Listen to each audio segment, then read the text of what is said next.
क्योंकि इस देश में जो नफरत फैल रही है उसका कारण अन्याय है। किस प्रकार का अन्याय? आर्थिक अन्याय, सामाजिक अन्याय, किसानों के खिलाफ अन्याय, युवाओं के खिलाफ अन्याय। देश में 40 साल से सबसे ज्यादा बेरोजगारी आज है। भैया इस बाजे को ऑफ करिए। 40 साल से सबसे ज्यादा बेरोजगारी आज है। आपको मालूम है कि हिंदुस्तान में पाकिस्तान से दुगनी बेरोजगारी है। यहां पे 23% है युवाओं की, वहां पे 12% है। तो तकरीबन दुगनी बेरोजगारी हिंदुस्तान में है। बांग्लादेश से ज्यादा है, भूटान से ज्यादा है। क्यों? क्योंकि नरेंद्र मोदी जी ने जो छोटे उद्योग हैं, छोटे व्यापारी हैं, छोटे बिजनेसेस हैं, उन सब को खत्म कर दिया। कैसे? जीएसटी और नोटबंदी से। तो इससे भयंकर बेरोजगारी फैली है। दूसरा अन्याय सामाजिक अन्याय। इस देश में पिछड़े लोग कितने हैं? 50%। आदिवासी कितने हैं? 8%। दलित कितने हैं? 15%। कितना होता है? 73 होता है।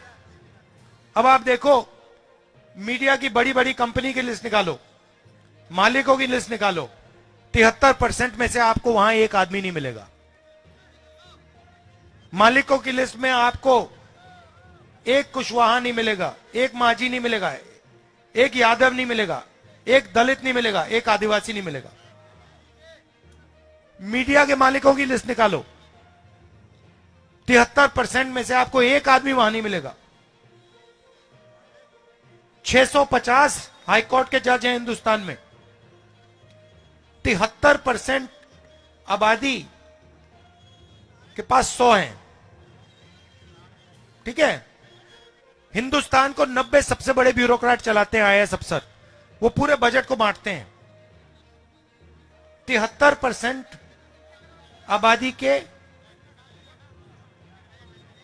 3 ओबीसी, 3 दलित और 1 आदिवासी। और अगर आप बजट को देखें तो 6% बजट ये लोग देखते हैं। 73% जनता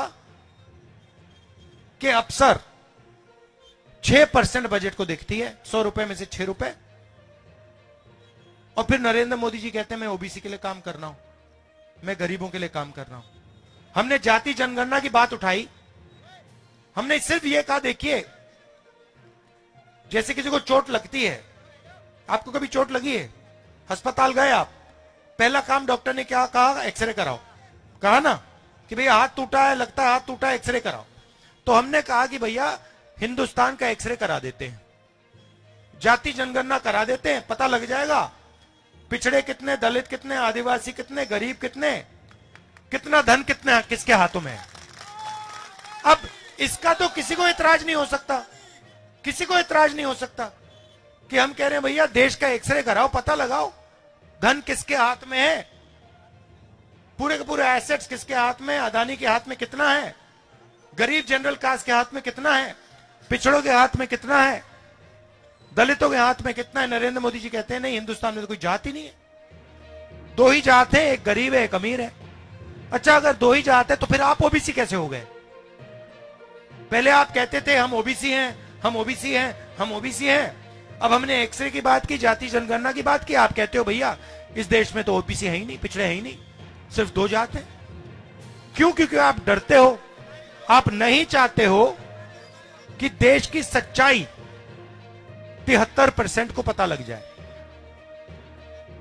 प्राइवेट कॉलेजेस देख लीजिए, उनके मालिक देख लीजिए, 73% में आपको वहां एक नहीं मिलेगा। अस्पतालों के मालिक देख लीजिए, उधर 73% का आपको एक नहीं मिलेगा। तो कहा जाता है कि आपको भागीदारी दी जा रही है। नरेगा की लिस्ट निकालो भैया, डिस्टर्ब मत करो, नरेगा की लिस्ट निकालो आप, ठीक है, मजदूरों की लिस्ट निकालो, उसमें आपको 73% दिख जाएंगे। ये जो सड़क बनाते हैं इनकी लिस्ट निकालो, इनकी लिस्ट में आपको सब दिख जाएंगे। यहां आपको पिछड़े दिख जाएंगे, दलित दिख जाएंगे, आदिवासी दिख जाएंगे। तो मैं सिर्फ यह कह रहा हूं कि अगर मजदूरों की लिस्ट में 73% दिख सकते हैं तो बड़े बड़े उद्योगपतियों की लिस्ट में क्यों नहीं दिख सकते? स्कूल कॉलेज की लिस्ट के मालिक में क्यों नहीं दिख सकते? इन्होंने क्या गलती की है? इनमें क्या कमी है? और ये 73% है। इनको आपने कहा, पहले क्या होता था? पहले इनके लिए रास्ता बनता था। कैसे बनता था? पब्लिक सेक्टर हुआ करता था। आपको याद होगा BHEL, HEL ये सब कंपनियां थी, सरकारी नौकरियां लगती थी, इसमें इन लोगों का रास्ता बन जाता था। अब क्या कर रहे हैं? पूरा का पूरा प्राइवेटाइज कर रहे हैं। HL के जो कॉन्ट्रैक्ट है वो अदानी जी को दे रहे हैं। अग्निवीर योजना लागू कर दी। पहले युवा ट्रेनिंग करते थे, सुबह उठते थे, सेना में जाते थे, पेंशन मिलती थी, गांव में इज्जत मिलती थी, कैंटीन मिलती थी, शहीद हो जाता था, शहीद का दर्जा मिलता था, रिस्पेक्ट मिलती थी, आदर मिलता था। सब लोग कहते थे देखिए ये जवान था, ये शहीद हुआ, इसने अपने देश के लिए अपनी जान दी। अब अग्निवीरों को शहीद का दर्जा नहीं दे रहे, कैंटीन नहीं दे रहे, पेंशन नहीं दे रहे। तो दो लड़कों को एक साथ खड़ा कर रहे हैं। एक को ट्रेनिंग मिलेगी, पूरी ट्रेनिंग मिलेगी, 4 में से एक को पूरी ट्रेनिंग मिलेगी और 3 को सही ट्रेनिंग भी नहीं मिलेगी, 6 महीने की ट्रेनिंग मिलेगी। अगर वो शहीद हो गया, अग्निवीर शहीद हो गया, उससे कहेंगे भैया, उसके परिवार से कहेंगे देखिए ये तो शहीद ही नहीं है, वो है शहीद, वो जो अग्निवीर नहीं है वो है शहीद। ये अग्निवीर तो शहीद ही नहीं हुआ, इसको ना हम कैंटीन देंगे ना इसको पेंशन देंगे। तो ये सारे के सारे रास्ते एक के बाद एक 73% के लिए बंद किए जा रहे हैं। तो यही मैं आपके सामने रखना चाह रहा हूं। मेरे मुताबिक यह अन्याय है, आपके खिलाफ। इसलिए मैं आपके सामने ये बात रख रहा हूं कि अगर हमें देश को मजबूत करना है तो 73% जो आबादी है उनको कहीं ना कहीं तो रास्ता मिलना चाहिए। ठीक है, शायद मान लीजिए आप कहें कि भैया नहीं, राहुल गांधी गलत बोल रहा है, हमें हिंदुस्तान की सबसे बड़ी कंपनियों के मालिक नहीं बनना। पता नहीं आपको लगे, आप शायद ये सोचो। फिर आपको नहीं भैया, हमें मीडिया के मालिकों की लिस्ट में हमें नहीं चाहिए। तो फिर होगा क्या, मैं बताता हूं आपको। आपका क्या मीडिया में कोई भी मुद्दा उठता है? कभी आपने देखा मीडिया में, कभी आपने देखा कि भाई किसानों की बात हो रही है, मजदूरों की बात हो रही है? कभी आपने देखा? क्यों नहीं? कभी आपने अपने आप से पूछा कि भाई मीडिया में हमारे बारे में बात क्यों नहीं करते? कभी पूछा आपने अपने आप से? आपका उसमें कोई आदमी है ही नहीं। आप रिपोर्टर हैं भैया, आपकी क्या चलती, कहां चलती है? नहीं, आप बीबीसी में काम करें मगर आपकी थोड़ी चलती है। आप रिपोर्टर हैं छोटे से, आप मालिक थोड़ी हो। आपका नाम क्या है?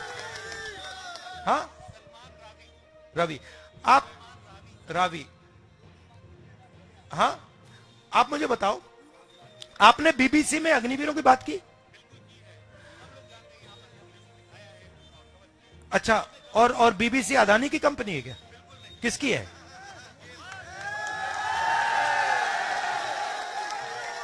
तो आप हमें कह रहे हो कि आप एक विदेशी कंपनी के लिए के लिए काम करते हो। आप मुझे कह रहे हो पब्लिक ब्रॉडकास्टर, आप विदेशी कंपनी है आपकी, है ना?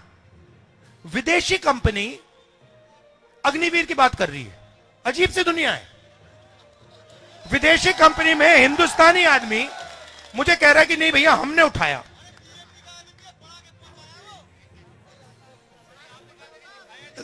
नहीं नहीं नहीं, आप विदेशी कंपनी, हाँ करता है बीजेपी का।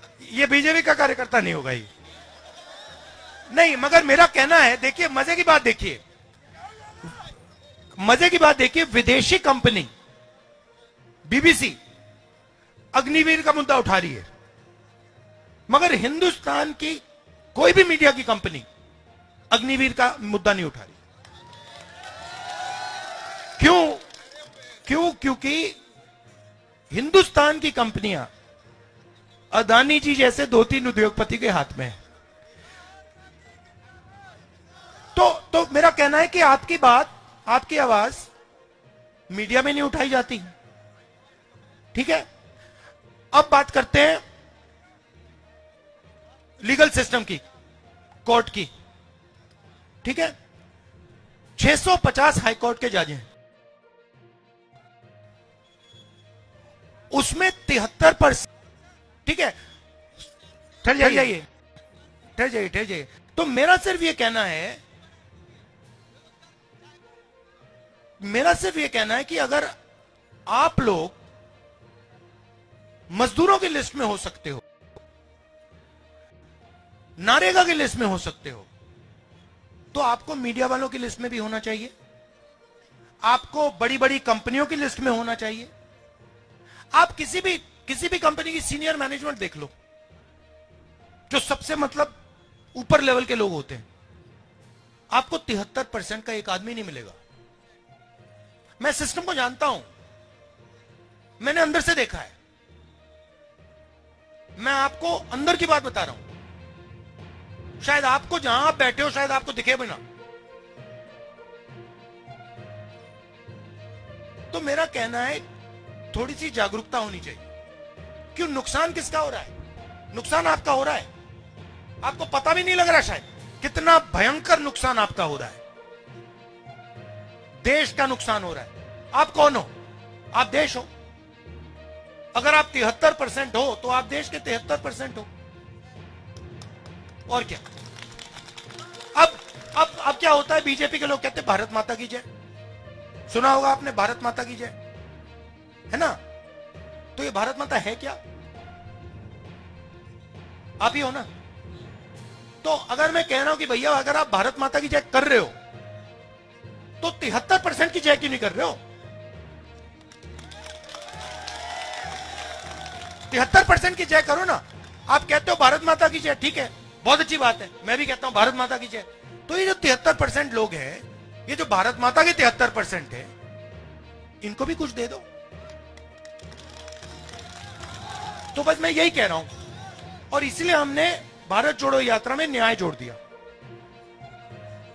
अब किसानों के बारे में बोलता हूं। किसानों की लिस्ट निकालो, उसमें सीधा आपको दिखेगा कि 73% किसानों के दलित, आदिवासी, पिछड़े वर्ग के लोग होंगे, और उसमें थोड़े से जनरल कास्ट के गरीब लोग होंगे, अगर आपने लिस्ट निकाली। अब जो 200 सबसे बड़े अरबपति हैं, पिछले 10 साल में बीजेपी की सरकार ने 16 लाख करोड़ रुपए उनका माफ किया है। 16 लाख करोड़ रुपया। आप 16 लाख करोड़ रुपया समझते हो कितना है? कितना होता है? क्योंकि ऐसा इतना बड़ा नंबर है, आप कहोगे यार ये है क्या, कितना बड़ा नंबर क्या है? तो 16 लाख कितना है बताओ, कोई अंदाजा लगाओ। अच्छा मैं आपको बताता हूं, एक साल में मनरेगा को चलाने के लिए, एक साल में मनरेगा को चलाने के लिए तकरीबन 65,000 करोड़ रुपए लगते हैं, ठीक है। 65,000 एक साल के मनरेगा के लिए, तो 16 लाख करोड़। अब आप समझ गए ना, मतलब 20 साल का नरेगा का पैसा, राइट। अब 16 लाख करोड़ रुपए नरेंद्र मोदी जी ने दे दिया। अब कर्जा माफ करके दिया, मतलब इन उद्योगपतियों ने कर्जा लिया था किससे? सरकारी बैंक से। पैसा कहां से आया?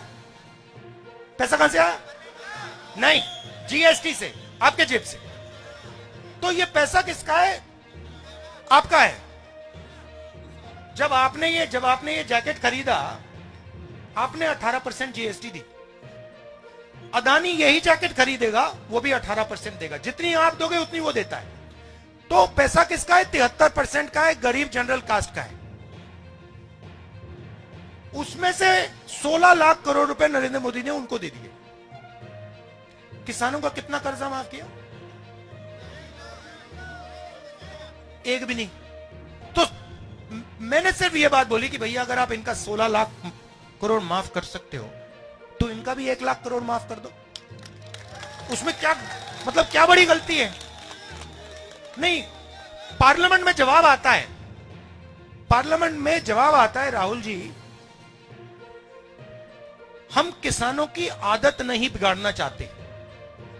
अच्छा, तो किसानों की आदत नहीं बिगाड़ना चाहते मगर अदानी की आदत बिगाड़ना चाहते हो। तो मतलब किसान ने क्या गलती की? और ये किसान है कौन? ये 73% है। अब आपने देखा होगा वहां पे हरियाणा पंजाब में सड़क को ब्लॉक कर दिया है, देखा आपने? वहां पे कीलें गाड़ रखी हैं। अब क्यों गाड़ रखी है मैं आपको बताता हूं। क्योंकि किसान कह रहा है कि देखिए भैया हमें अनाज के लिए, धान के लिए मिनिमम प्राइस चाहिए। ठीक है, जैसे आप चिप्स का पैकेट खरीदते हो उस पर दाम लिखा होता है ना, आपने देखा होगा। आपने कभी ये कैमरा खरीदा, उसके पीछे दाम लिखा होता है ना, कि भैया इससे कम का नहीं बेच सकते। पानी की बोतल पे होता है। तो किसान यही कह रहा है, भैया देखो सब लोगों के प्रोडक्ट पे लिखा होता है भैया इससे कम क्या नहीं बेच सकते, हमें भी दे दो। हमें भी ये मौका दे दो कि भैया हमें भी कम से कम दाम मिल जाए। नरेंद्र मोदी कहते नहीं देंगे, नहीं देंगे हम तुम्हें। अब मतलब क्या गलती है उसकी? वो 24 घंटा वहां काम कर रहा है, खून दे रहा है, पसीना दे रहा है, एक प्रकार से तपस्या कर रहा है, देश के लिए तपस्या कर रहा है। और आप उसको कह रहे हो नहीं भैया जो चिप्स बनाता है उसको हम सही दाम दिलवाएंगे, जो कोका कोला बेचता है उसको सही दाम दिलवाएंगे, जो फोन बेचता है उसको सही दाम दिलवाएंगे, मगर जो देश की नींव है उसको हम सही दाम नहीं देंगे। क्यों? मगर ये मुद्दे जो है ना, ये आपको मीडिया में नहीं दिखेंगे। आप देख लेना, ये बीबीसी वाले चले गए।